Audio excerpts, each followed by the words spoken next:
العالمين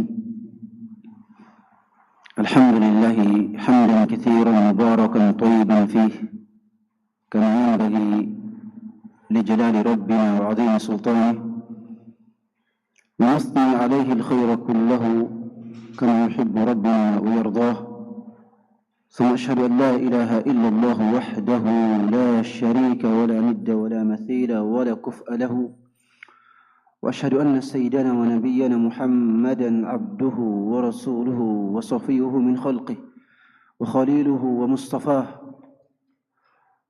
اللهم صل وسلم عليه وعلى آله الأماجد الأطهار وأصحابه الأطايب الأخيار ومن تبعهم بإحسان إلى يوم القرار. Barakallahu fikum, para jamaah sekalian yang dimuliakan oleh Allah Subhanahu wa taala. Alhamdulillah, pada kesempatan yang berbahagia ini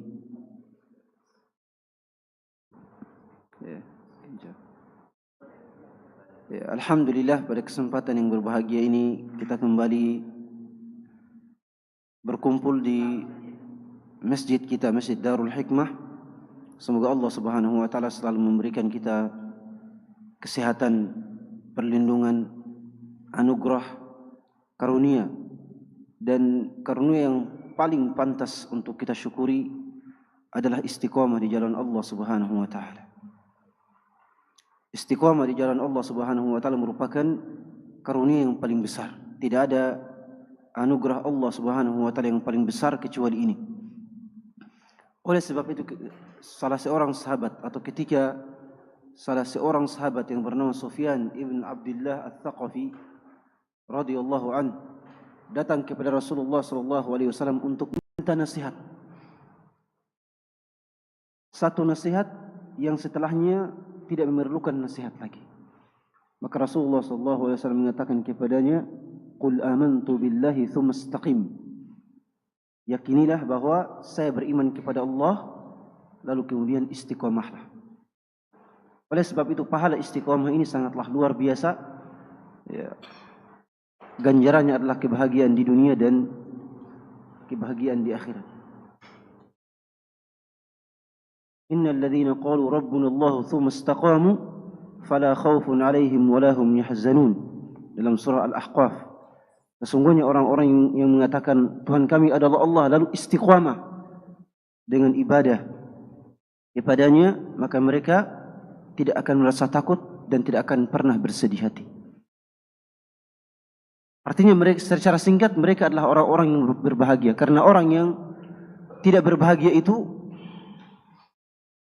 cuma dua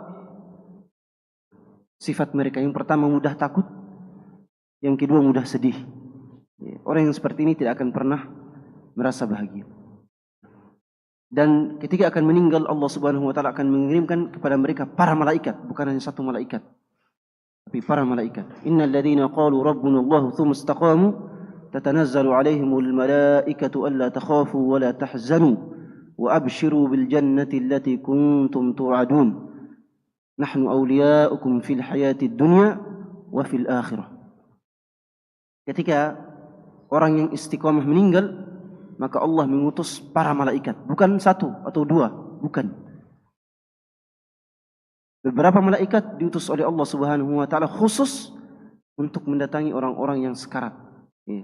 Orang-orang istiqamah yang sedang sekarat. Dan kemudian dikatakan kepadanya ketika dia mengalami sekarat, katakan la tahzanu wa la takhafu. Jangan sedih karena engkau meninggalkan dunia, meninggalkan anak istri, meninggalkan harta, meninggalkan keluarga. Jangan sedih.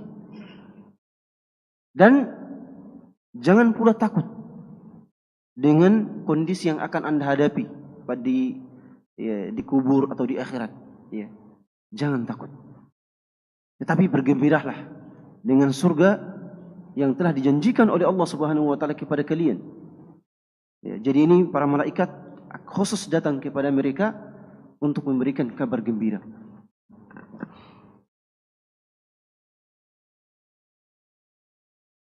Istiqamah di jalan Allah Subhanahu wa taala, para jemaah sekalian, sangatlah urgen.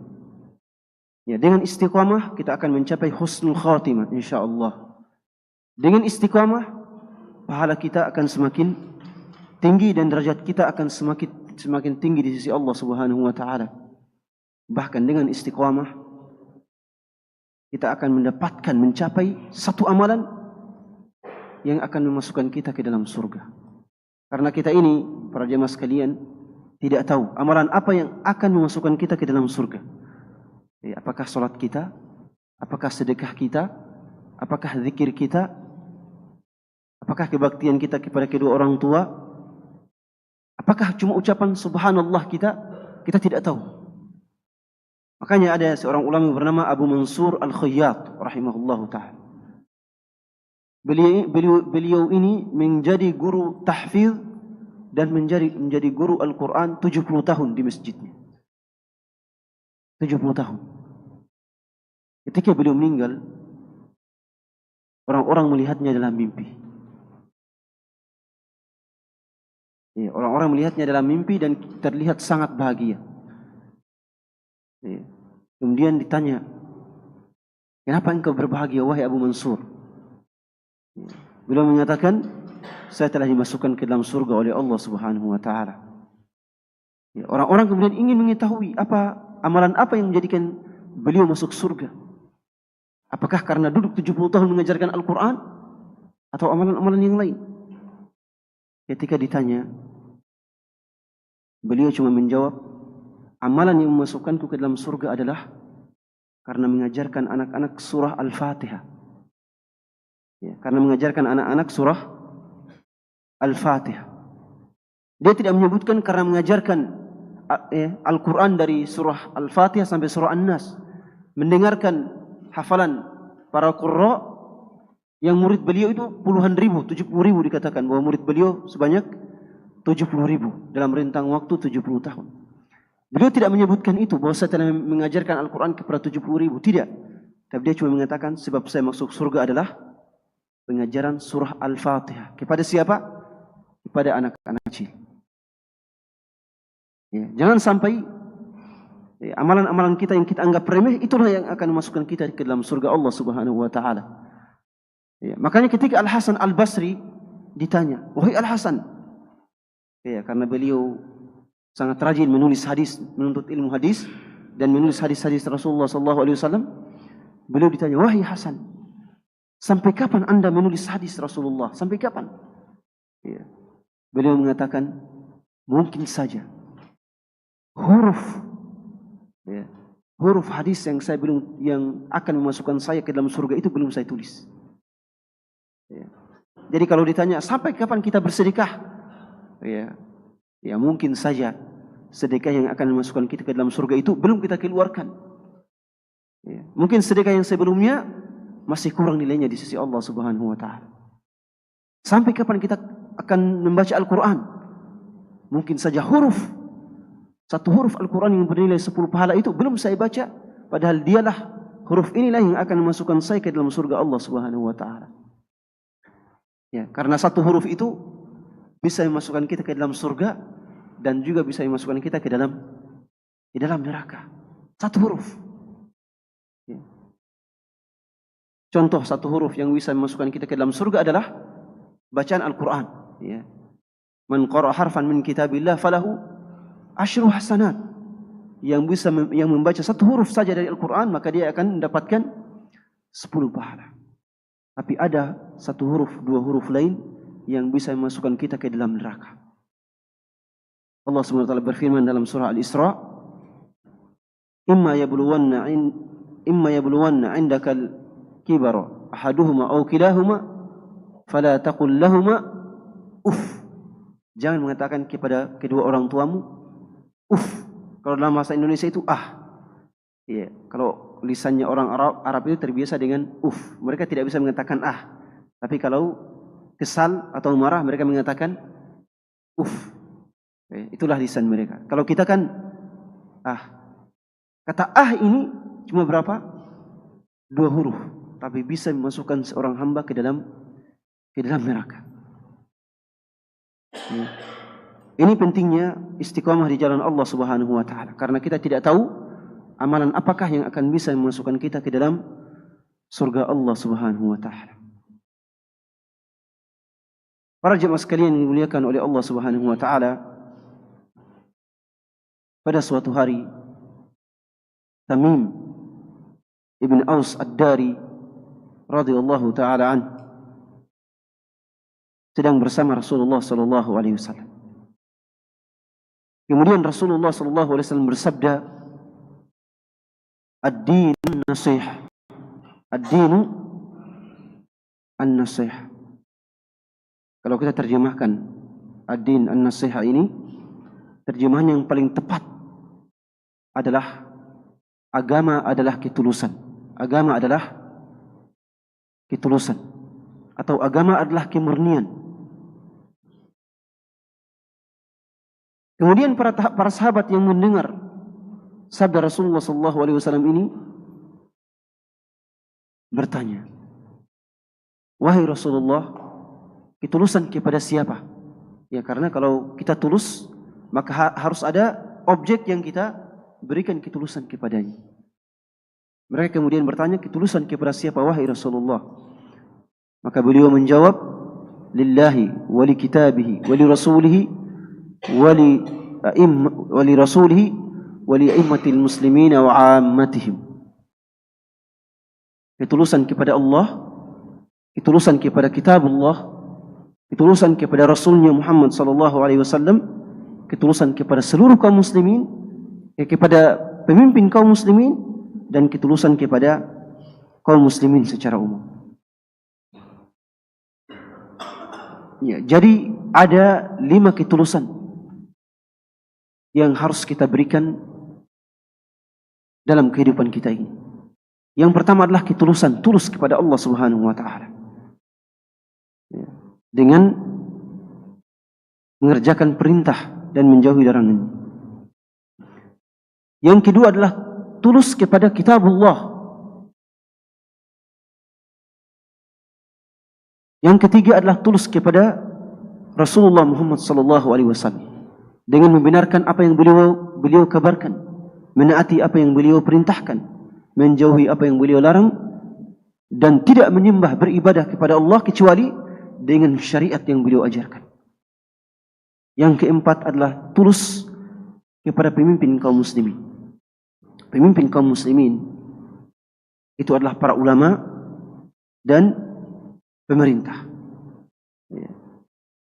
Pemimpin kaum muslimin adalah para ulama dan pemerintah. Kita harus tulus kepada mereka. Kemudian tulus kepada masyarakat muslim secara umum.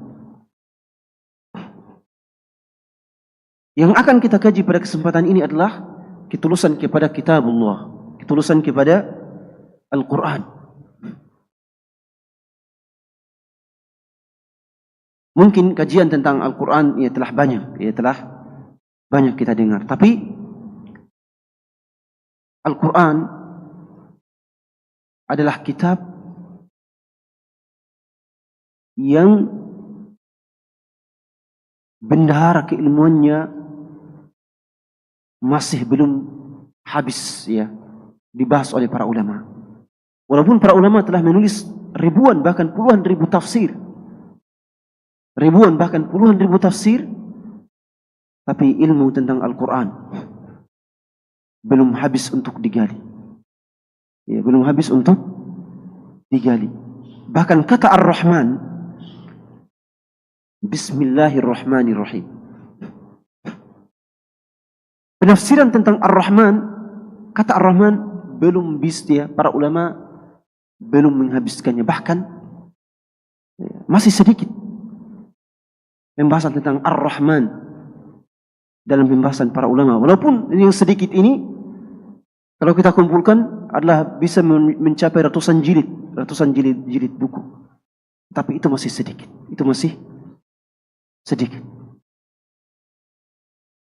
Salah satu ilmu terbaru tentang Ar-Rahman yang saya baca adalah terkait dengan bahwa kematian itu merupakan rahmat Allah Subhanahu wa taala. Kematian yang kita anggap sebagai musibah ternyata adalah rahmat Allah Subhanahu wa taala. Dari sisi apa? Kata beliau, kalau seandainya kita tidak mati, maka kita semua akan tersiksa di dunia. Pertama, kata beliau, Anda pulang dari kerja, rumah Anda akan menjadi panti jompo. Kakek-kakek Anda dan nenek Anda semuanya belum wafat. Kalau mereka tidak wafat, rumah Anda akan menjadi panti jompo, kata beliau, kata penulis buku. Ya. Ratusan kakek nenek kita tidak akan mati. Mereka akan tinggal di mana? Terpaksa cucu-cucu mereka lah yang akan memelihara mereka. Kalau manusia tidak mati, maka sumber kehidupan manusia tidak akan pernah bisa memenuhi kebutuhan mereka. Ya. Jadi kematian itu adalah rahmat dari Allah Subhanahu wa taala. Walaupun kita sebagai manusia tentunya menganggapnya sebagai sebuah musibah. Ya. Bahkan dalam azab Allah Subhanahu wa taala terdapat rahmat. Dalam azab terdapat sebuah rahmat karena Allah lantaran kasih sayangnya beliau tidak mengadab, tidak menyiksa kecuali dengan kadar kemaksiatan orang yang disiksa. Kita manusia, kalau ada orang yang menzalimi kita, maka biasanya kita akan membalasnya dengan balasan yang lebih besar. Ya, bukan balasan yang setimpal. Tapi Allah atas berkat rahmatnya, maka beliau cuma memberikan balasan azab cuma setimpal dengan kemaksiatan orang yang dia ada. Itulah merupakan bentuk rahmat Allah Subhanahu wa taala. Jadi kata Ar-Rahman saja, tafsir Ar-Rahman saja ini belum selesai dibahas oleh para ulama. Masih ada hal-hal baru di balik nama Allah Ar-Rahman. Masih satu kata. Apalagi kalau sudah kita membahas Bismillahirrahmanirrahim. Ya, perbendaharaan ilmu dalam Bismillahirrahmanirrahim ini sangatlah banyak. Ketulusan kepada kitabullah kita bisa laksanakan dalam beberapa hal. Yang pertama adalah membaca Al-Quran. Yang pertama adalah rajin membaca Al-Quran.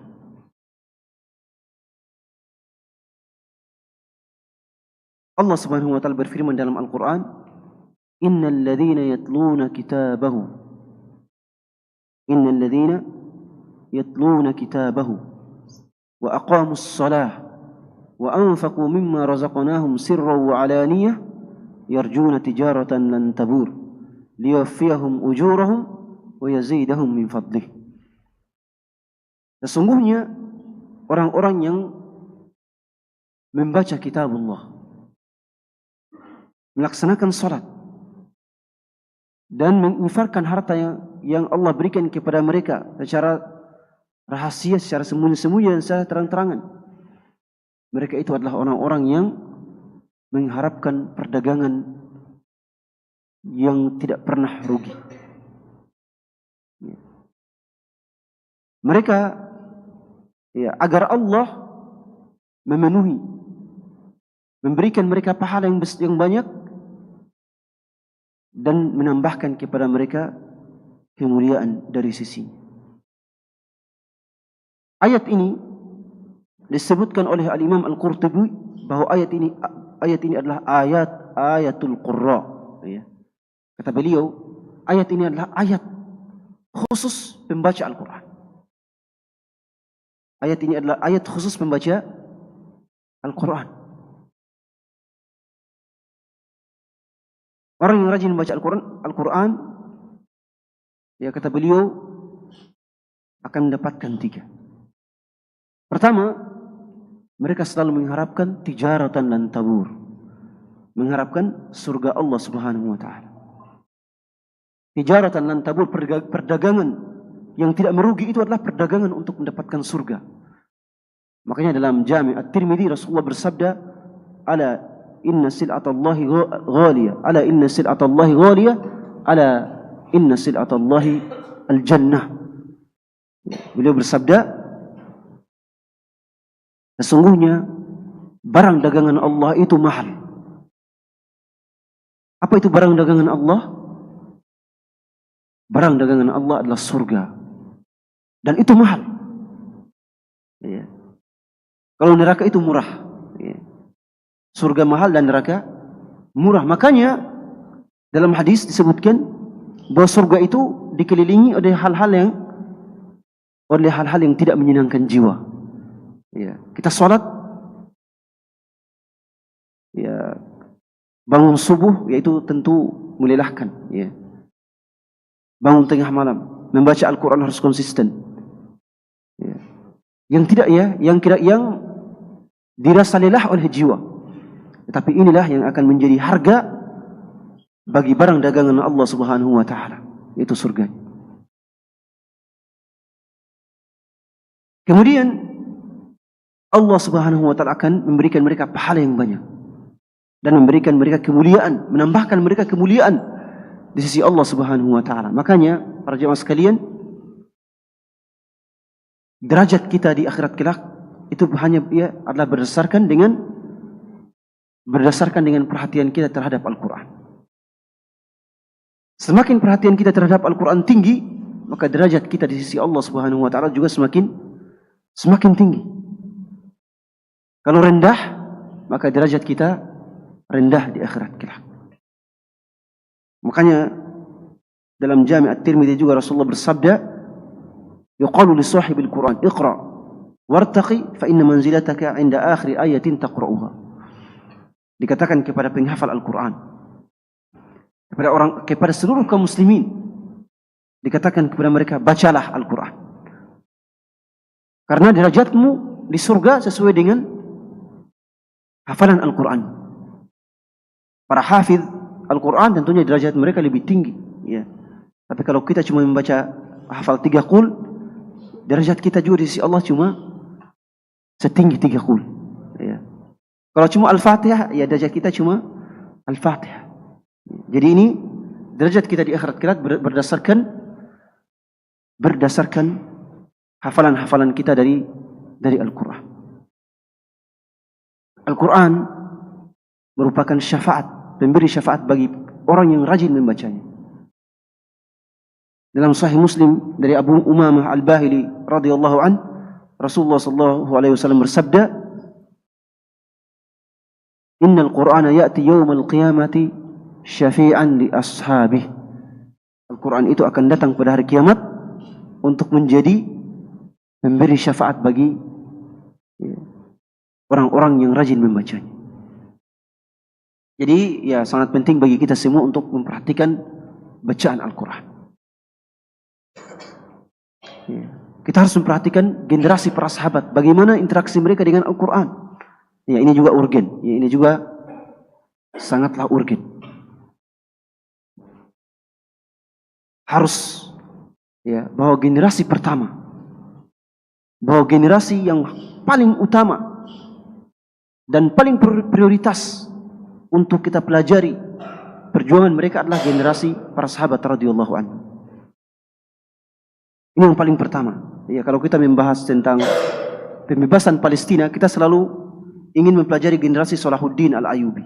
Ini urgen. Tapi ada yang lebih penting dari generasi Salahuddin Al-Ayyubi. Ya. Generasi para sahabat radhiyallahu anhu. Generasi para sahabat, generasi pertama yang memerdekakan Palestina, Al-Aqsa, Masjidil Aqsa dari kaum Yahudi dan kaum Nasrani. Kita harus mempelajari pembinaan Rasulullah SAW kepada mereka, bagaimana bisa, ya, bagaimana mereka bisa memerdekakan, membebaskan Al-Aqsa dari kaum, ya, dari kekaisaran Romawi pada saat itu. Ada Abu Ubaidah ibn Jarrah, ada Usamah ibn Zaid yang baru berusia 16 tahun, 17 tahun, tapi sudah menjadi komandan perang Rasulullah SAW. Ada Mu'adz ibn Jabal. Kita harus mempelajari pembinaan Rasulullah SAW kepada mereka. Bagaimanakah tarbiyah Rasulullah kepada mereka sehingga menghasilkan generasi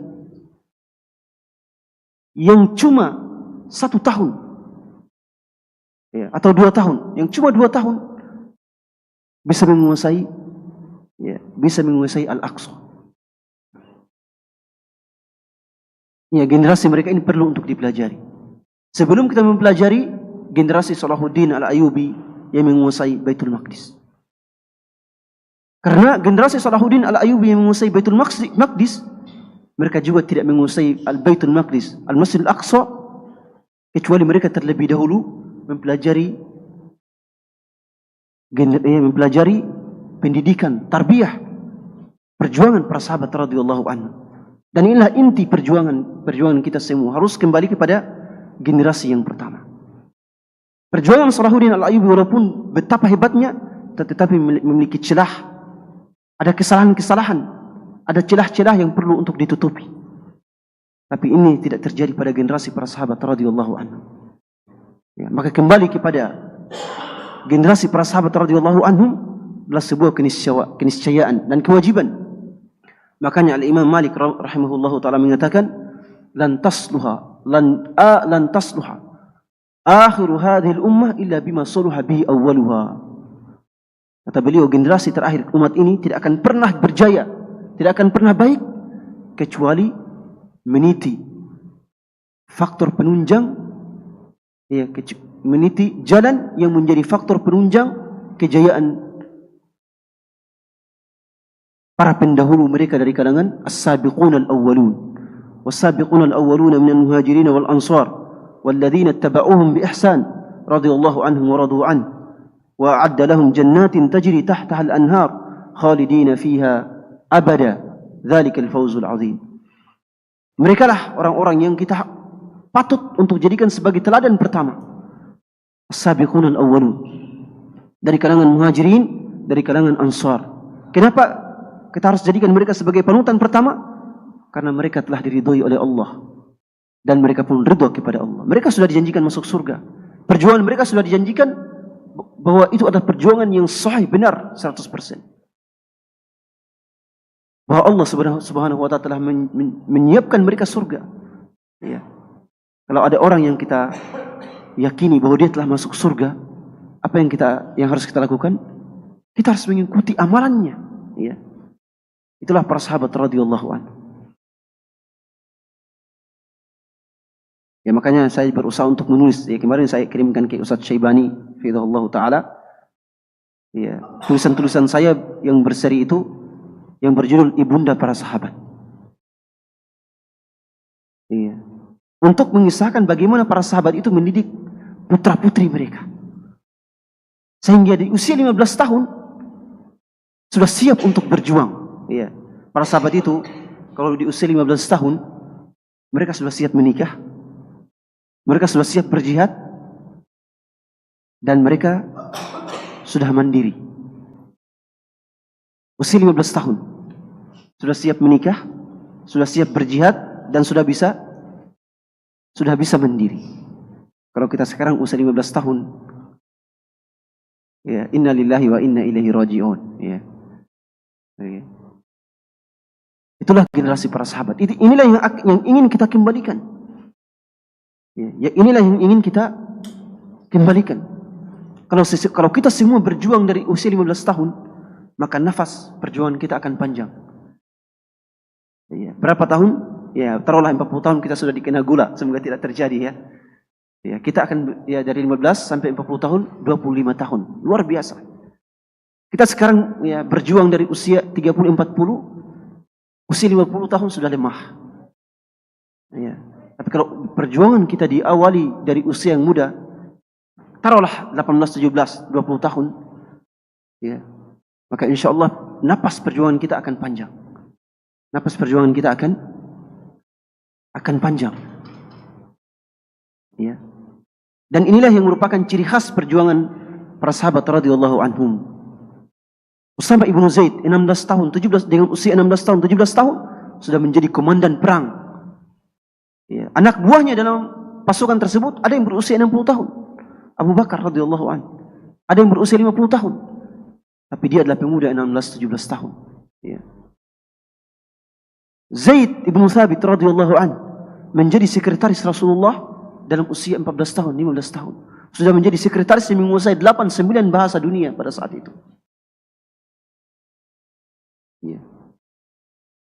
Inilah orang-orang hebat. Inilah para orang hebat. Ya. Wahai jamaah sekalian, kita harus bisa mempelajari bagaimana ibunda mereka, bagaimana para ibunda mereka mentarbiyah dan mendidik mereka.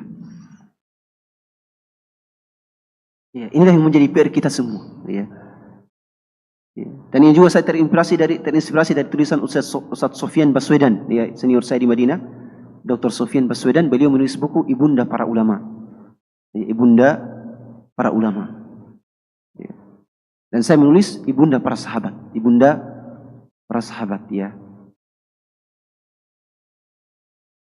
Jadi dalam persoalan Al-Quran, mari kita melihat generasi para sahabat radhiyallahu anhum. Di antara mereka ada yang menghatamkan Al-Quran dalam 1 bulan.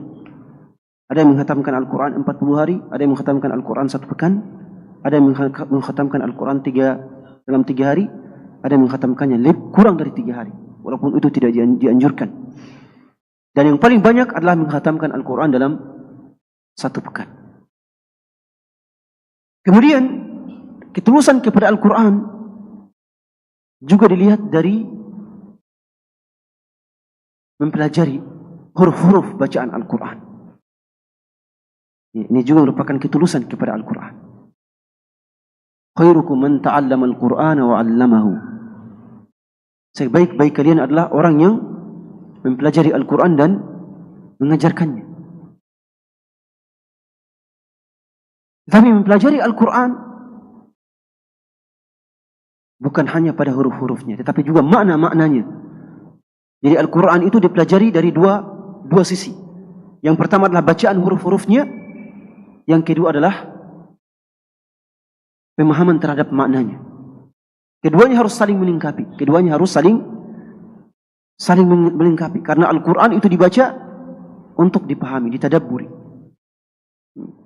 Jadi mempelajari Al-Quran dari 2 sisi. Huruf-hurufnya dan bacaan huruf-hurufnya dan pemahaman terhadap maknanya. Kemudian di antara ketulusan kepada Al-Quran adalah membacanya dengan tadabbur. Membacanya dengan tadabbur. Ini merupakan manhaj para salaf dalam beragama. Membaca Al-Quran dengan penuh tadabbur.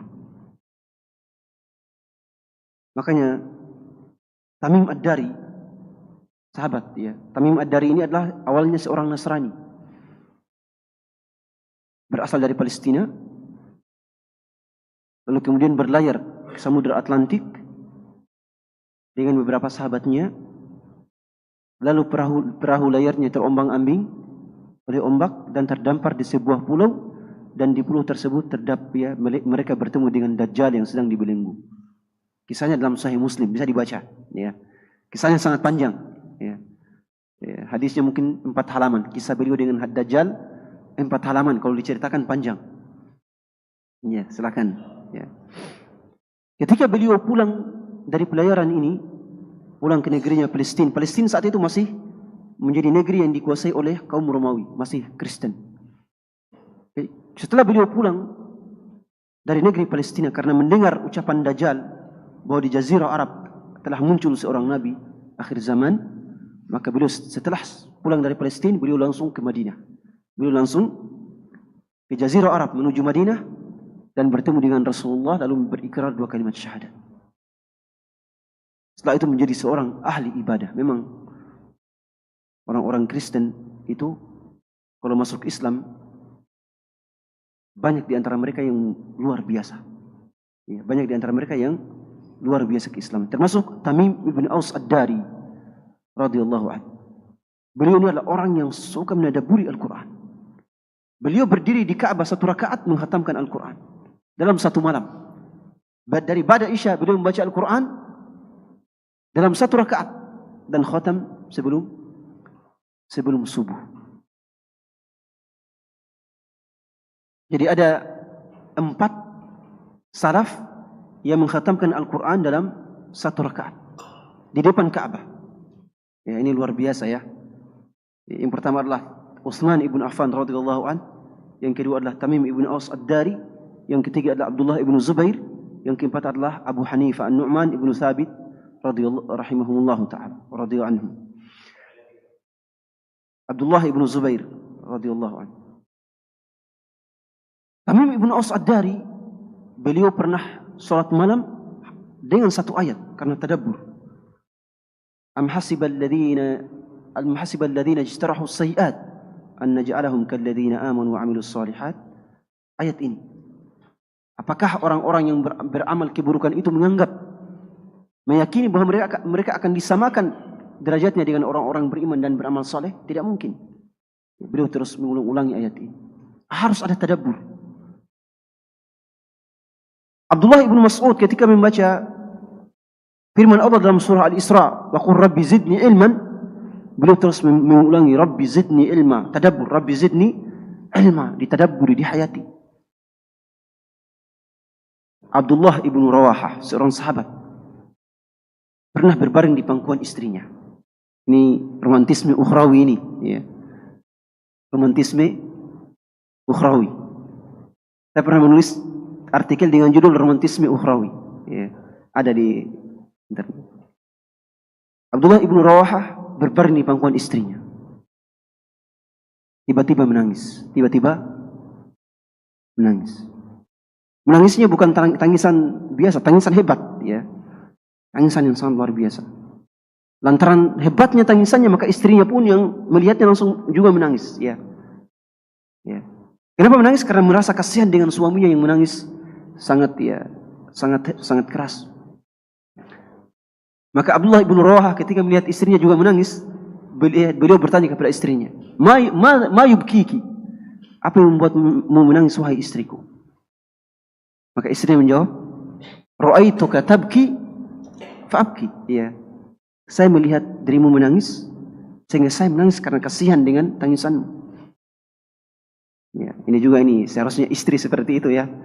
Ya. Harus merasakan apa yang dirasakan oleh seorang suami. Ya. Iya.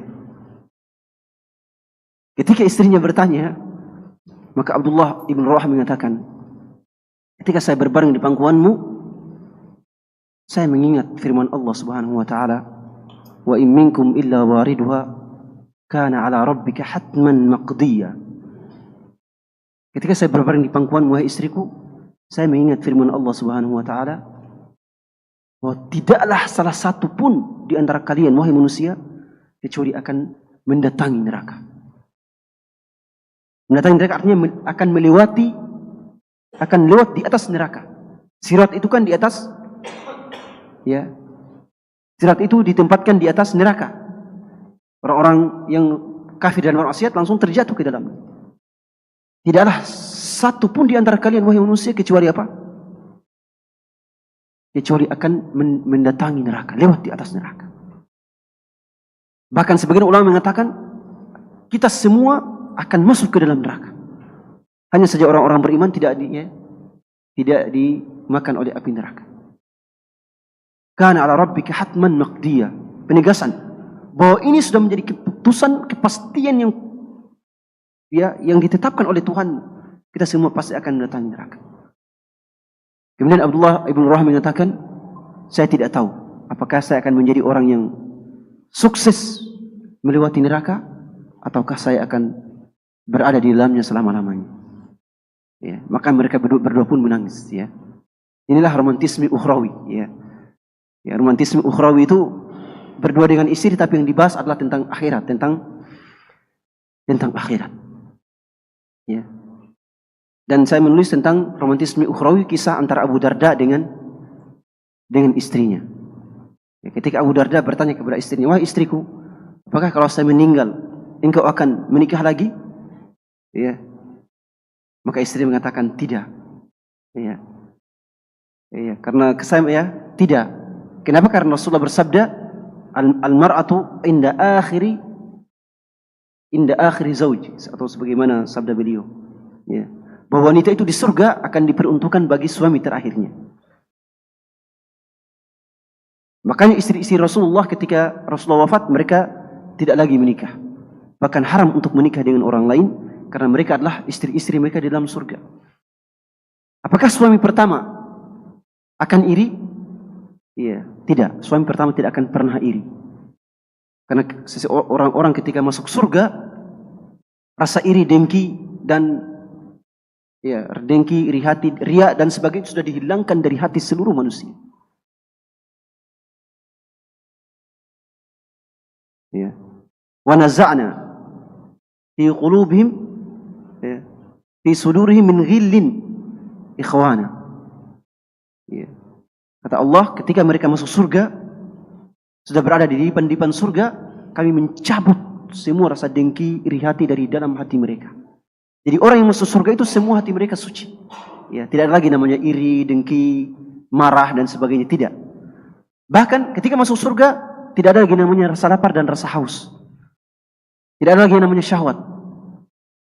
Tapi syahwat, rasa haus, ya, tapi ya, hubungan suami istri, minum dan makan dalam surga itu hanyalah kesempurnaan, bukan kebutuhan, bukan kebutuhan. Hanyalah penyempurna kenikmatan surga, tapi dia bukan kebutuhan. Ya, inilah tadabbur para sahabat radhiyallahu anhu. Apa ya? Makanya Ummu Darda ketika dilamar oleh Muawiyah ibnu Abi Sufyan, Muawiyah khalifah kaum muslimin pada saat itu, beliau kemudian apa? Menolak untuk menikah. Ya, karena dia ingin suaminya di hari kiamat adalah Abu Darda. Tadabbur para salaf terhadap Al-Quran sangatlah luar biasa. Tadabbur para salaf radhiyallahu anhum terhadap Al-Quran sangatlah luar biasa. Bahkan Rasulullah sendiri pernah salat malam dengan satu ayat. Menadabbur, mengulang-ulang ayat terus sambil menangis Rasulullah sallallahu alaihi wasallam. Beliau membaca ayat, in tu'adzibhum fa innahum ibaduk wa in taghfir lahum fa innaka antal azizul hakim. Wahai Allah, kalau seandainya engkau mengadab umatku, maka engkau, wahai Allah, mereka itu adalah hamba-hambamu. Kalau engkau mengadab mereka, maka mereka hamba-hambamu, wahai Allah. Tapi kalau engkau mengampuni mereka, maka engkau adalah maha perkasa dan maha bijaksana. Ya, jadi ini perhatian Rasulullah SAW terhadap umatnya. Ya, perhatian Rasulullah terhadap umatnya. Makanya beliau itu sangatlah kasihan terhadap umatnya, sangat menyayangi umatnya. Bahkan berdoa kepada Allah agar umat Islam yang belum lahir, ya, kita semua di akhir zaman diampuni oleh Allah, ya, sampai segitunya. Jadi persoalan tadabbur ini adalah persoalan yang sangat urgen dalam kehidupan kita semua. Makanya saya selalu menyampaikan, dalam bulan Ramadan itu lebih bagus, cara terbaik bagi kita yang belum paham Al-Quran adalah membaca, ya, kalau khatam satu kali sambil membaca terjemahan Al-Quran dan memahami maknanya, itu lebih baik daripada khatam berkali-kali dan tanpa tahu tentang maknanya. Ini sangat urgen, ya, memahami makna dan tadabbur dengan ayat-ayat Al-Quran yang kita baca. Dan ini yang merupakan tujuan Al-Quran diturunkan. Kitabun anzalnahu ilaika mubarakun liyadabbaru ayati wa liyatadhakkara ulul albab. Kata Allah, inilah kitab Al-Quran yang kami turunkan untuk apa? Untuk kalian tadabburi, untuk kalian hayati, cermati makna-maknanya, dan agar orang-orang yang cerdas berakal bisa, ya, mendapatkan peringatan dari.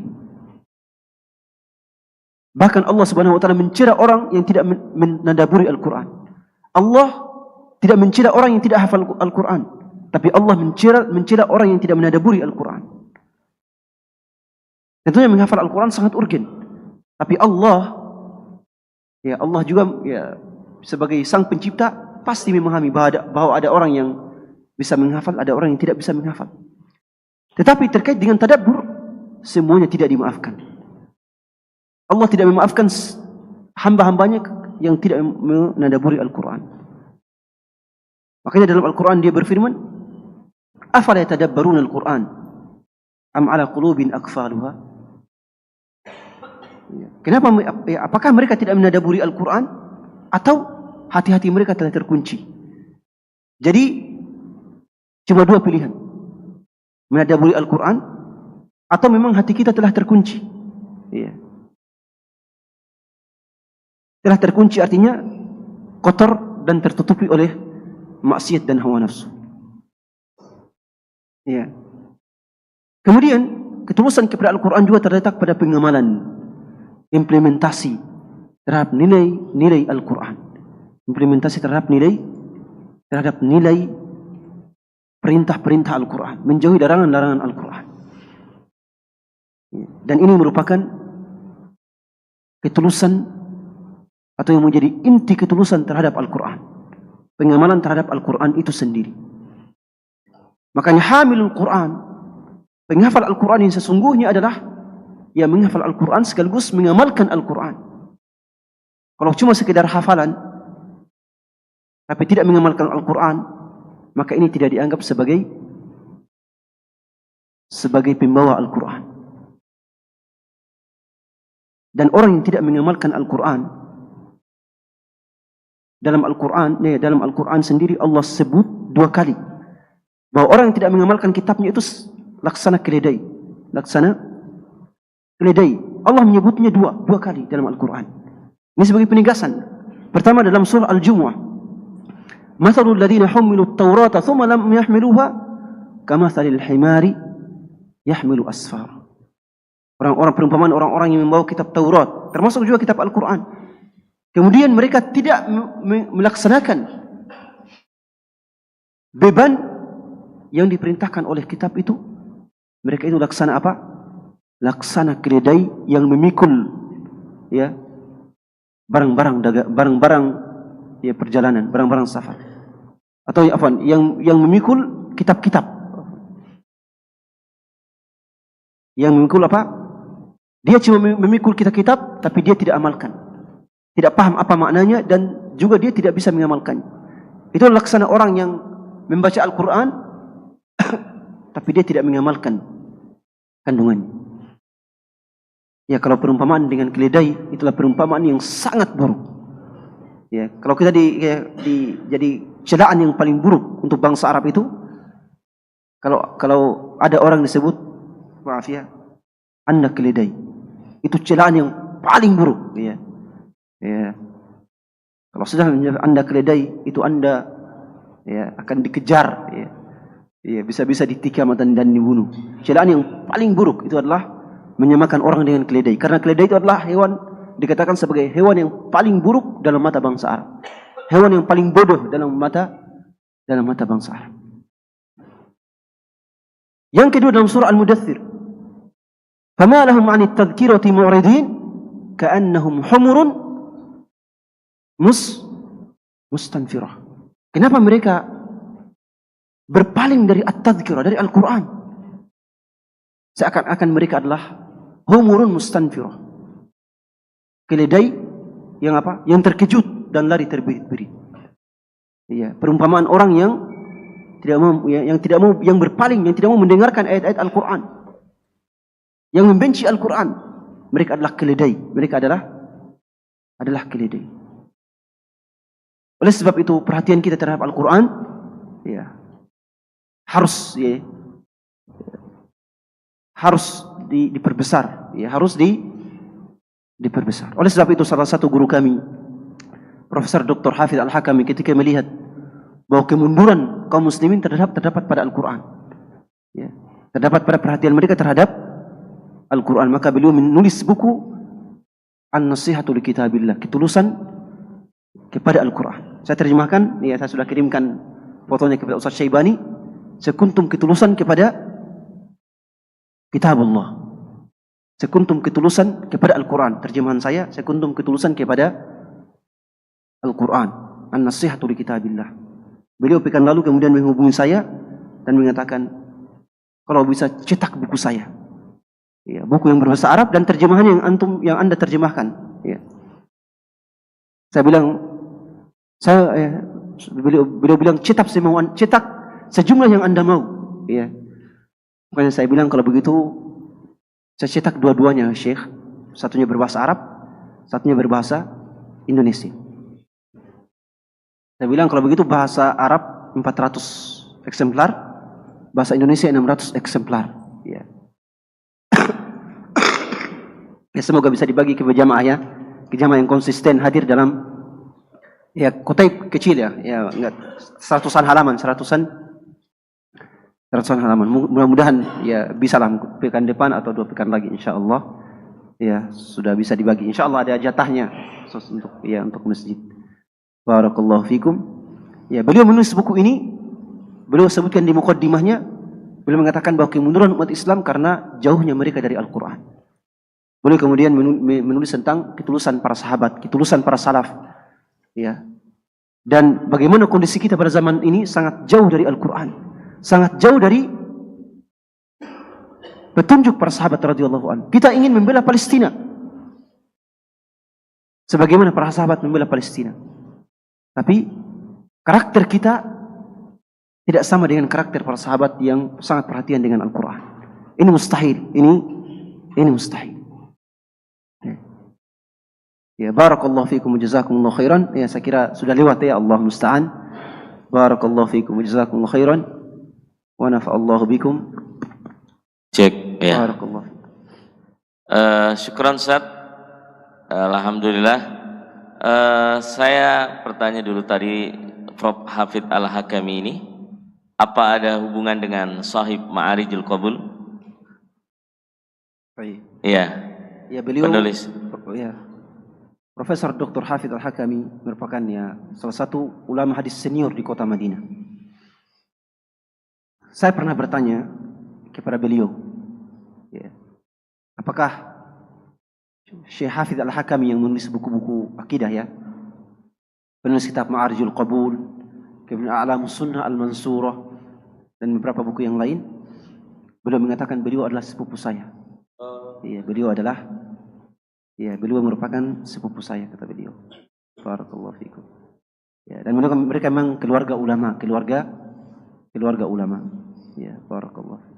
Dan beliau memang tidak suka untuk muncul di media. Itu problem beliau adalah ya tidak suka muncul di media.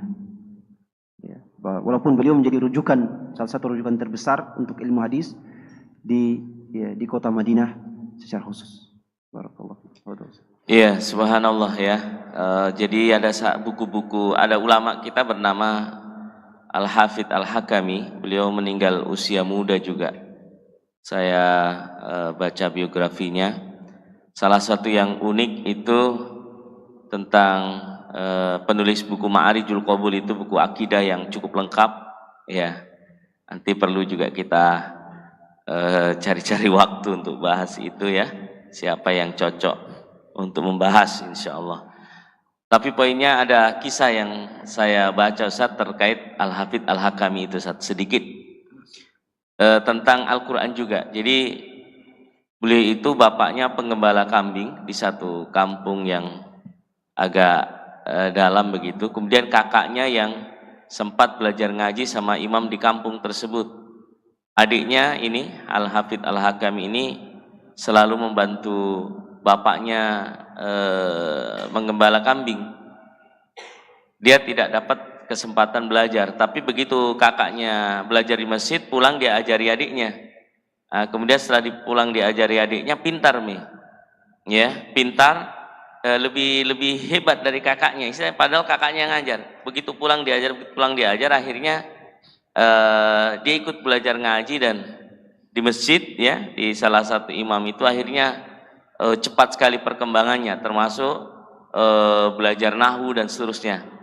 Maka datanglah seorang alim besar namanya Syekh Al-Qara'awi ya, Al-Qara'awi, yang kemudian mendatangi kampung tersebut karena mendengar ini Hafidz Al-Hakami ini ya sangat cerdas, dipanggillah untuk menuntut ilmu.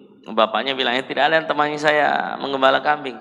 Akhirnya Syekh Al-Qara'awi ini ya, saya kirimkan orang untuk bisa gembala kambingmu dan saya kasih uang, saya biayai. Akhirnya berangkatlah Al-Hafidz Al-Hakami ini menuntut ilmu, akhirnya menjadi ulama ya, dan akhirnya dinikahkan dengan salah seorang putri Syekh Al-Qara'awi yang saya pernah dengar. Syahidnya ya belajar Quran tadi lagi, padahal di awalnya seperti itu. Nah ini munasabah ya, saya tadi agak terkejut dengan nama beliau, apakah ada hubungan, ternyata sepupunya Ustaz ya. Masya Allah. Baik, ada pertanyaan? Ya, silakan. Ya, Ustaz Isbullah baru sampingnya, Pak Akas. Ya. Oke. Setelah itu beliau. Hah? Ya, Ustaz Isbullah dulu. Iya. Assalamualaikum warahmatullahi wabarakatuh. Waalaikumsalam. Oh iya, beliau duluan tahu. Ya, silakan. Ya, tadi diceritakan mengenai setiap muslim melewati neraka, ya. Ya, apakah nerakanya panas atau dingin? Diketahui bahwa hanya 70.000 umat muslim yang masuk surga tanpa hisab. Apa itu enggak sedikit ya? Karena umat muslim sekarang kan mungkin sampai 3 miliar dan sebagainya. Satu. Kedua, yang mati syahid, apakah itu dihitung juga hisabnya mati syahid? Sementara bagaimana juga dengan anak-anak yang ya masih bayi, apakah dihitung dianggap mati syahid? Syahidnya dihitung ukurannya apa itu syahid? Kemudian masuk surga kan rahmat Allah Subhanahu wa taala. Sementara Nabi Muhammad kan sudah beberapa sudah menjamin bahwa sahabatnya itu masuk surga. Seperti Sa'ad bin Abi Waqqas. Ya, itu amalan apa yang menjadikan dia bisa masuk surga. Sementara di sisi lain amalan seorang wanita apakah tunasusila itu yang bisa masuk surga karena mengasih air anjing yang haus. Demikian, terima kasih. Assalamualaikum, Wakas Mahmud. Ya, langsung ke Ustaz Isbullah. Ya, Bismillahirrahmanirrahim. Mana yang lebih mulia atau afdal, yang membaca Al-Quran dalam sholat pendek tapi kita pahami maknanya, atau membaca yang panjang tapi kita tidak tahu, banyak yang kita tidak tahu maknanya? Ya, itu yang pertama. Yang kedua, tentang kematian tadi sebagai salah satu rahman Allah kepada hambanya. Ya, bagaimana sikap kita terhadap orang tua yang memang sudah lanjut usia dan sudah berhalangan tetap. Ya, kasihan juga apa kita, ya Allah, ambillah secepatnya hambamu. Ya, karena ini kan juga ujian berat itu bagi anak-anak menghadapi orang tua yang sudah betul lanjut usia dan berhalangan tetap. Biasa sudah baku dorong-dorong anak-anak kan untuk memelihara. Ya, pernah juga dalam salah satu memang diskusi di WA itu, salah satu seorang bilang, ya Allah doakan panjang umur apa semua. Aku bilang, jangan berdoa panjang umur, kan itu merepotkan anak-anak nanti. Jadi ini juga nih, dan ini juga memang betul-betul masalah, itu masalah panjang umur. Di Cina sekarang kan ada orang yang meloncati umurnya 100 tahun. Itu jadi masalah sekarang di Cina. Jepang juga, ya. Di Jerman, ya, karena dia loncat usianya melewati 100. Ini bagaimana adab kita, dan apa juga sebagai juga orang tua nanti lanjut usia. Nah, doakan maka saja supaya saya mati kalau tidak merepotkan kamu. Itu 2 pertanyaan. Barakallahu fikum. Jazakumullah khair. Tadi pertanyaan tentang surga Allah Subhanahu wa taala. Di dalam surga itu tentang neraka ya. Pertama, ya, jadi neraka itu ada 2 jenis siksaan. Yang pertama siksaan yang panas, yang kedua siksaan yang dingin.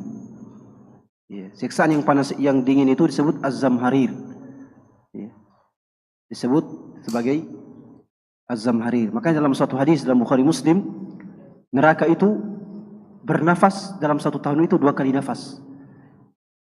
Ya, mengeluarkan hawanya dalam 2 tahun itu 2 kali. Pertama mengeluarkan hawa panas, dan hawa panasnya sampai ke bumi. Hawa panasnya sampai ke bumi, dan saat itulah terjadi musim panas. Dan kemudian pada musim dingin mengeluarkan hawa yang dingin dan sampai ke bumi, dan itulah musim dingin. Ya. Ya. Kemudian terkait orang-orang yang masuk surga tanpa hisab, maka ini pada awalnya memang disebutkan dalam hadis Bukhari Muslim 70.000. Awwalu man yadkhulul jannah wujuhum misla al-qamar. Ya. Jadi gelombang pertama masuk surga itu wajah-wajah mereka seperti bercahaya seperti cahaya bulan. Mereka kemudian ada 70 di antara mereka yang masuk surga tanpa hisab, 70.000. Masuk surga tanpa hisab. Tadi Bapak mengatakan ini sedikit ya, dibandingkan dengan jumlah kaum muslimin. Ya. Pertama, bahwa ini adalah gelombang pertama yang masuk surga. Ya, karena orang yang masuk surga itu ada beberapa gelombang, ada beberapa gelombang yang masuk surga. Ya, jadi 70.000 itu hanyalah dari gelombang pertama. Ya, tanpa hisab. Dan setiap muslim harusnya selalu berharap, ya, harus berdoa. Ya. Allahumma adkhilnal jannata min ghairi hisabin wala sabiqi adzabin. Itulah doa kita. Masukkanlah kami ke dalam surga tanpa hisab dan tanpa diazab terlebih dahulu. Ya. Jadi karunia Allah itu sangatlah luas. Karunia Allah sangat, masih ada gelombang-gelombang berikutnya. Iya, tanpa hisab insyaallah. Iya. Kemudian terkait dengan para syuhada, ini syuhada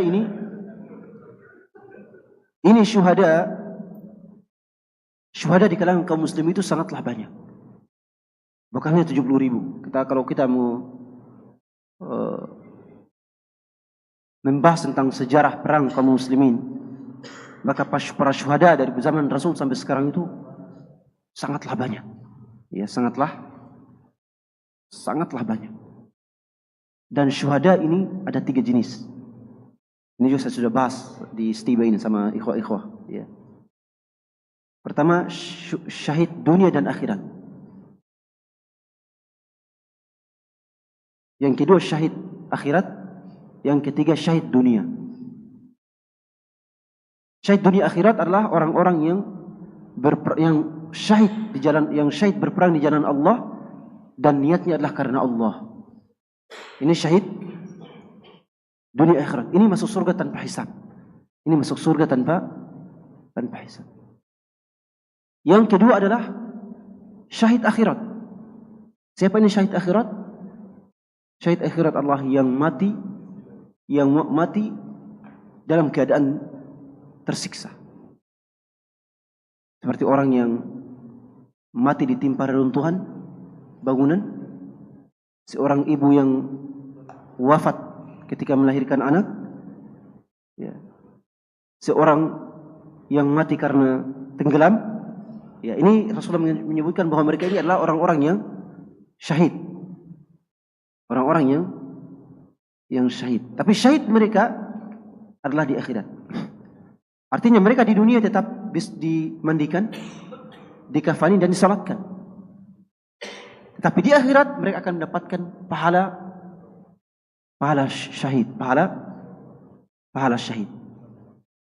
Pahala syahid artinya dia bisa memberikan syafaat kepada keluarganya, bisa masuk surga tanpa hisab dengan syarat dia ketika di dunia adalah orang yang soleh. Dengan syarat ketika di dunia dia adalah orang yang soleh. Termasuk juga mungkin orang-orang soleh yang wafat, meninggal ketika gempa bumi. Ini bisa dikategorikan sebagai syahid. Ya. Dan yang ketiga adalah syahid dunia. Syahid dunia ini adalah orang yang syahid di jalan atau berperang di jalan Allah, syahid, tapi niatnya bukan karena Allah. Niatnya karena ingin dipuji, ingin mendapatkan harta.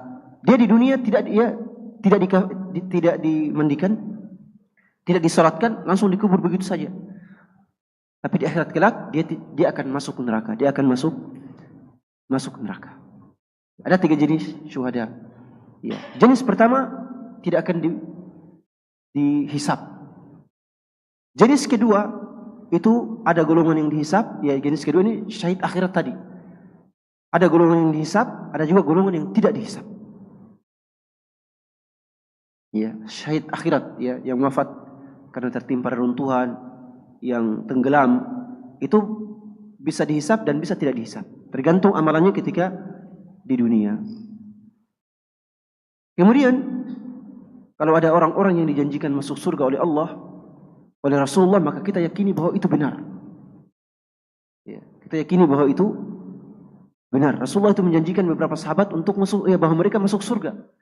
Ya, seperti Sa'ad ibn Abi Waqqas radhiyallahu an, seperti 10 sahabat yang dijanjikan masuk surga, ya, dan beberapa sahabat yang lain. Ya, mereka itu akan masuk surga, ya, dan kita harus yakin bahwa mereka masuk surga. Bahkan as-sabiqun al-awwalun, muhajirin dan ansar, para sahabat kita yakin mereka masuk surga. Kenapa? Karena ada ayatnya dalam Al-Quran yang kita bacakan tadi. Was-sabiqun al-awwalun minal muhajirin wal ansar walladzina tabauhum bi ihsan radhiyallahu anhum wa radu an wa a'adda lahum jannatin tajri tahtaha al-anhar khalidina fiha abada dzalikal fawzul 'adzim. Ayat ini merupakan penegasan dari Allah bahwa para sahabat semuanya masuk surga, semuanya masuk surga Allah Subhanahu wa taala. Ya, jelas ya. Barakallahu fiikum. Kemudian terkait dengan mana yang lebih utama, membaca ayat dalam salat, bacaan ayat yang pendek dan kita paham maknanya, atau bacaan ayat yang panjang tapi kita tidak paham maknanya. Kalau memilih di antara salah satunya, yang paling utama adalah yang pertama. Ya. Salatnya pendek tapi paham maknanya. Ya. Tinggal diperbanyak rakaatnya. Ya. Tetapi kita juga sebagai seorang yang mau beribadah, hendaknya bisa menggabungkan dua-duanya. Ya. Harus menggabungkan dua-duanya. Ya, karena Al-Quran itu tentu tujuannya adalah untuk ditadaburi, dipahami maknanya. Tapi kadang dalam satu waktu kita juga ingin memperbanyak pahala kita, memperbanyak pahala bacaan kita. Ya, dan pahala bacaan Al-Quran yang paling utama adalah dalam salat. Bacaan Al-Quran yang paling utama adalah dalam salat. Makanya para sahabat radhiyallahu anhum, mereka itu membaca wirid Al-Qurannya itu dalam salat. Membaca wirid Al-Qurannya dalam salat. Itulah para sahabat radhiyallahu anhum. Rasulullah membaca wirid Al-Qurannya dalam salat. Makanya ketika Rasul dalam berdiri, dalam satu rakaat membaca surah Al-Baqarah, kemudian surah Ali Imran, kemudian surah An-Nisa, tidak berhenti kecuali surah Al-Anfal atau Al-A'raf. Itu adalah wirid Al-Quran Rasulullah sallallahu alaihi wasallam. Ya. Dan itulah yang mungkin bagus kita laksanakan, kita lakukan. Apalagi yang namanya salat sunnah itu bisa kita lakukan sambil duduk. Ya. Salat sunnah itu ulama telah sepakat bahwa yang namanya salat sunnah bisa kita lakukan dalam keadaan duduk. Kalau salat wajib untuk berdiri. Tapi kalau salat sunnah boleh duduk walaupun kita bisa berdiri. Hah? Ya, bukan bermakmum. Ya, kalau salat sunnah. Ya, kalau capek duduk ya, tapi kalau tidak ini harus ikut imam berdiri ya. Kalau salat berjamaah harus ikut imam ya. Harus ikut. Tapi kalau capek sekali ya duduk ya, tidak ada problem. Tapi secara asal harus ikut imam. Tapi kalau salat sendiri ya sangat enak ya, duduk sambil baca Al-Quran. Duduk salat sambil baca Al-Quran. Asal jangan ketiduran ya. Asal jangan ketiduran. Baca ya. Dan ini merupakan kemurahan dari Allah Subhanahu wa taala bahwa yang namanya salat sunnah itu dibolehkan untuk dia dilaksanakan sambil duduk, ya. Kemudian yang terakhir tadi bahwa tentang orang-orang tua yang kadang sakit keras, kadang memang pada orang-orang tua atau pada orang yang sakit keras, atau juga orang tua yang sudah tua renta sekali, kadang kematian adalah salah satu bentuk kasih sayang Allah kepadanya. Ya. Makanya orang yang sakit keras itu kadang mengangankan lebih baik saya mati, lebih baik saya mati. Kenapa? Karena tidak tahan dengan rasa sakitnya, ya, rasa penderitaan yang dialami ketika sakit. Ya. Asal jangan bunuh diri, ya. Asal jangan bunuh diri. Ada salah seorang sahabat yang berperang bersama Rasulullah SAW. Sangat pemberani. Para sahabat mengatakan, hari ini kami tidak mendapati orang yang paling kesatria kecuali orang ini. Sangat pemberani. Tapi Rasulullah mengatakan, huwa min ahlin nar. Bukan sahabat ya, mungkin salah seorang ini. Huwa min ahlin nar. Dia akan masuk neraka. Para sahabat keheranan, kok Rasulullah akan masuk, dia mengatakan dia akan masuk neraka, tapi dia orang yang paling kesatria pada hari ini dalam jihad. Mereka terheran-heran. Tiba-tiba dalam satu serangan orang ini terluka parah. Orang ini terluka parah. Tangannya dipotong dua-duanya dan merasa kesakitan. Apa yang dia lakukan?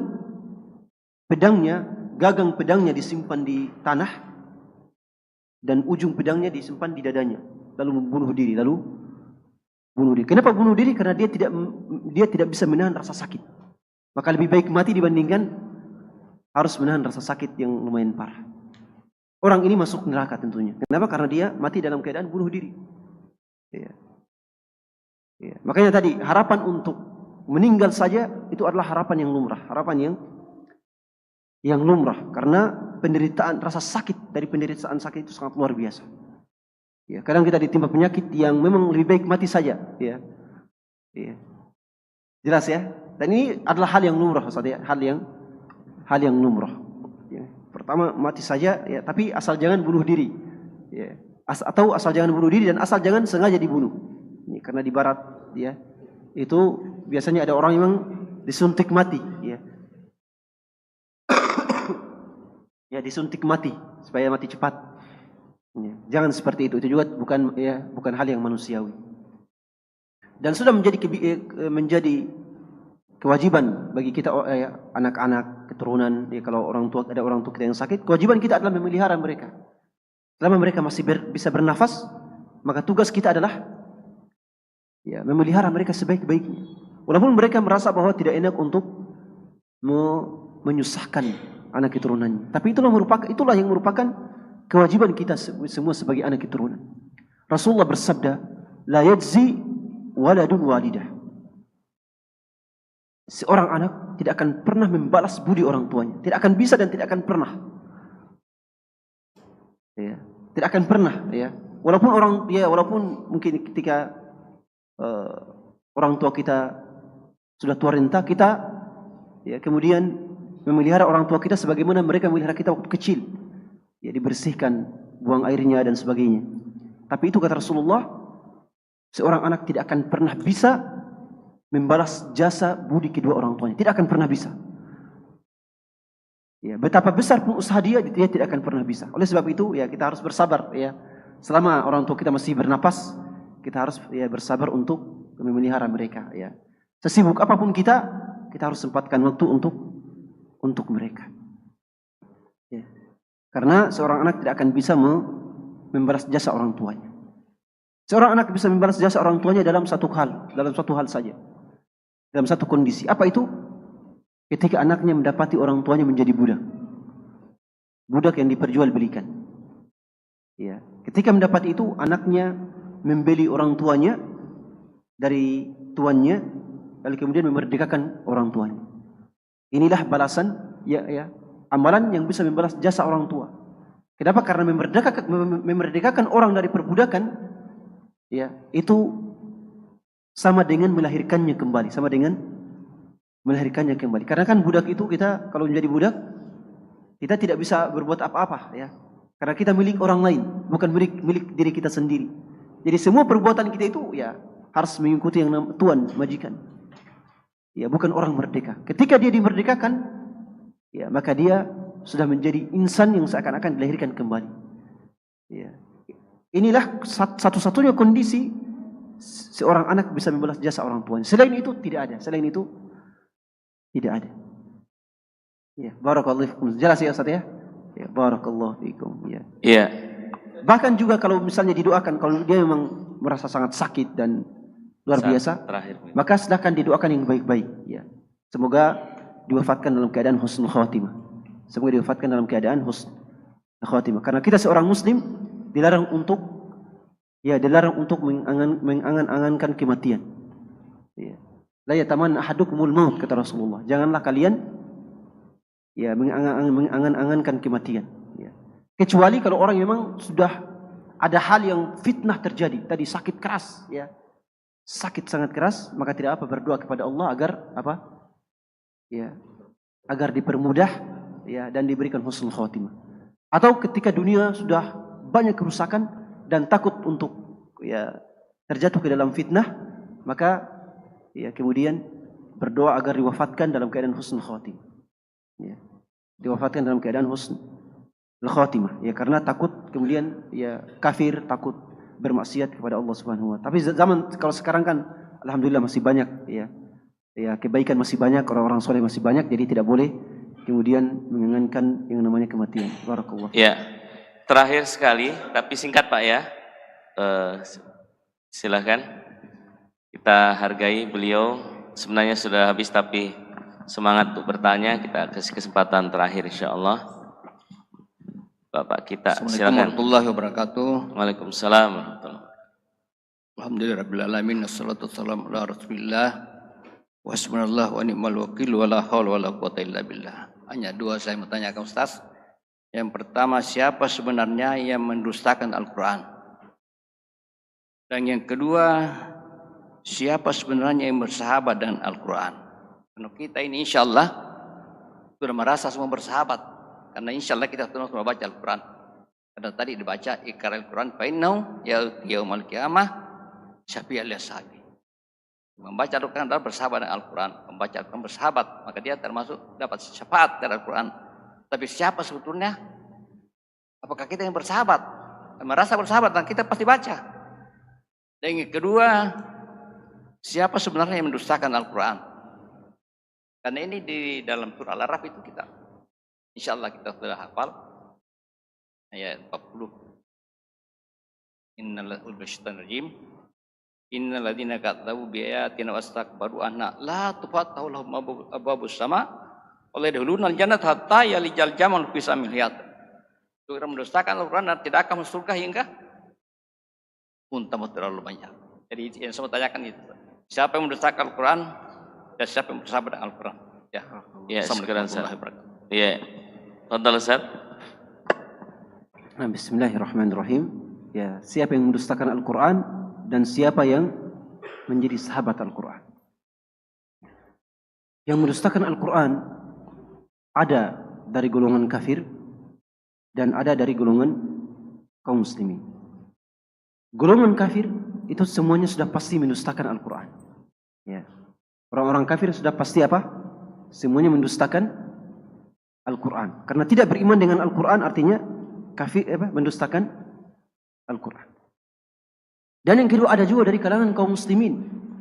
Ada dari kalangan kaum muslimin. Tapi walaupun derajat pendustaan mereka terhadap Al-Quran tentunya lebih ringan dibandingkan pendustaan kaum kafir. Siapa mereka? Mereka adalah orang-orang yang ya, orang-orang yang tidak ya, mengamalkan ajaran Al-Quran.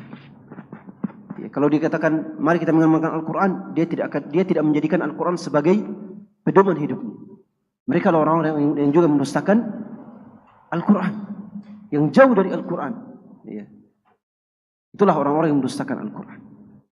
Maka tadi dibaca innal ladzina kadzdzabu bi ayatina wastakbaru anha la tufatahu lahum abwabus samai wa la yadkhuluna al-jannata hatta yalijal jamalu fi sammil khiyat wa kadzalika najzi al-mujrimin. Lahum min jahannam mihad wa min fawqihim ghawash kadzalika najzi adh-dhalimin.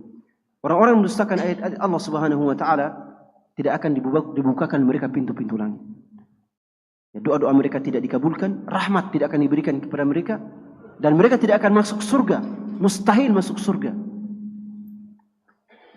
Kata Allah, mereka tidak akan masuk surga sampai apa?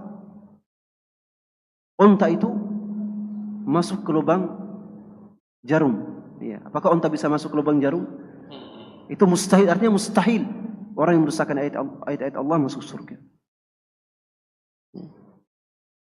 Adapun orang-orang yang mendustakan ayat Allah dari kaum muslimin, maka mereka bisa juga kekal di dalam mereka kalau sudah sampai pada tingkat kekufuran.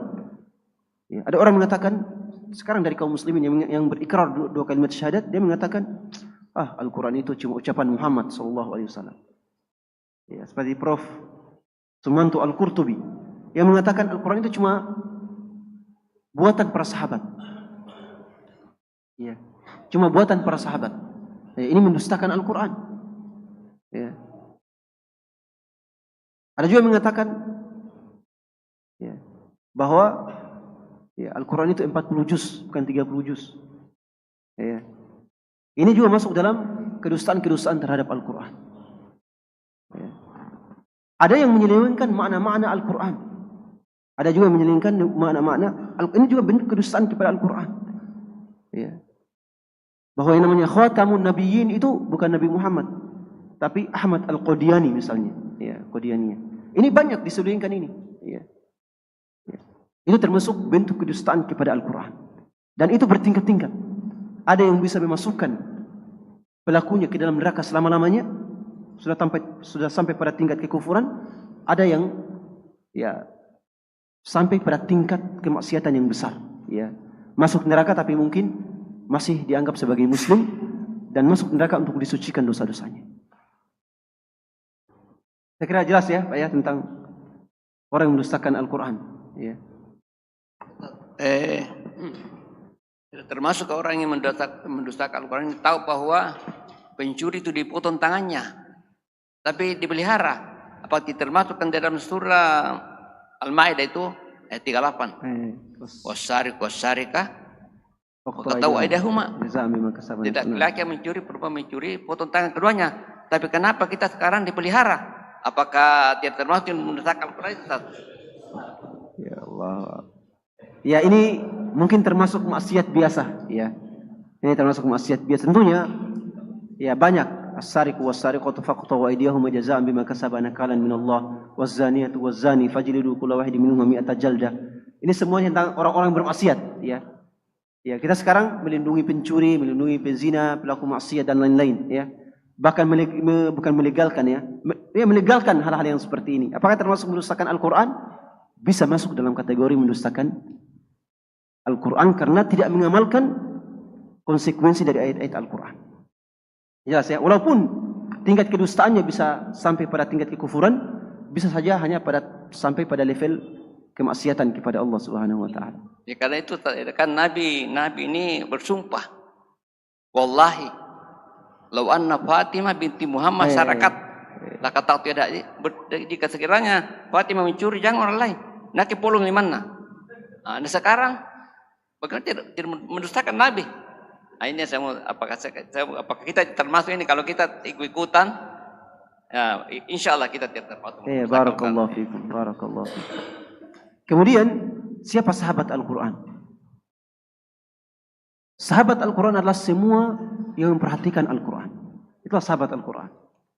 Semua memperhatikan Al-Quran. Kemudian tingkatan mereka bertingkat-tingkat. Ya. Tingkatan mereka juga bertingkat-tingkat. Yang paling tinggi adalah yang menghafal Al-Quran. Yang menghafal Al-Quran, lancar menghafal Al-Quran dan mengamalkan kandungan Al-Quran. Inilah tingkatan yang paling tinggi. Dialah yang kedua orang tuanya akan dipakaikan mahkota kebesaran di hari kiamat kelak. Ya. Dialah yang kedua orang tuanya dipakaikan mahkota kebesaran di hari kiamat kelak. Ya, ketika kedua orang tuanya datang pada hari kiamat dipakaikan mahkota dan pakaian kebesaran. Mereka kemudian bertanya, "Ya Allah, bima kusina hadza?" Wahai Allah, kenapa kami dipakaikan dengan pakaian yang seperti ini? Padahal kami berbeda dengan orang lain. Kenapa kami berbeda dengan orang lain? Kami di dunia mungkin amalan kami sedikit, tapi kenapa dipakaikan dengan pakaian yang megah seperti ini? Maka para malaikat menjawab, "Bihifdzi waladikum al-Qur'an." Karena anak kalian menghafal Al-Quran sekaligus mengamalkan Al-Quran itu sendiri. Jadi tingkatan yang paling sahabat Al-Quran yang paling tinggi adalah penghafal Al-Quran sekaligus pengamal Al-Quran. Kalau dia menghafal Al-Quran tapi tidak mengamalkan Al-Quran, itu bukan penghafal Al-Quran, ya, itu bukan pembawa Al-Quran, bukan sahabat Al-Quran. Jadi tolok ukur menjadi sahabat Al-Quran itu adalah pada pengamalan, Ya. Kalau dia Al-Qurannya dihafal, maka itu adalah tingkatan yang paling tinggi. Kalau kita cuma baca, kalau kita cuma menghafal surah-surah pendek dan cuma rajin membaca Al-Quran, apakah kita bisa menjadi sahabat Al-Quran? Bisa. Dengan syarat diamalkan kandungannya, dengan syarat diamalkan kandungannya semampu kita. Dan minimal, kalau kita menjadi sahabat Al-Quran, minimal pahala yang akan kita dapatkan adalah Al-Quran akan datang pada hari kiamat menjadi pemberi syafaat bagi kita. Ya'til Qur'an yaumul qiyamah syafi'an li ashabi. Al-Quran akan datang pada hari kiamat sebagai pemberi syafaat bagi orang-orang yang memperhatikannya. Makanya Asy-Syatibi mengatakan bahwa pemberi syafaat yang paling besar dari kiamat adalah Al-Quran. Ya, pemberi syafaat yang paling besar dari kiamat adalah Al-Quran. Ya, beliau mengatakan dalam Asy-Syatibi yang mengatakan wa anna kitaballahi awthaqu syafi'in wa aghna ghana'in wahiban mutafaddila wa khairu jalisin la yumallu hadithuhu wa tardaduhu yazdadu fihi tajammula. Beliau mengatakan kitabullah itu adalah pemberi syafaat yang paling kuat dan paling besar di sisi Allah. Kenapa? Karena dia adalah kalamullah, dia adalah kalamullah dan itu sifat Allah sendiri. Jadi Al-Quran itu adalah sifat Allah yang berasal dari Allah. Dan dia pemberi syafaat yang paling besar. Dan kalau dia sudah memberi syafaat, kita tidak memerlukan syafaat yang lain lagi.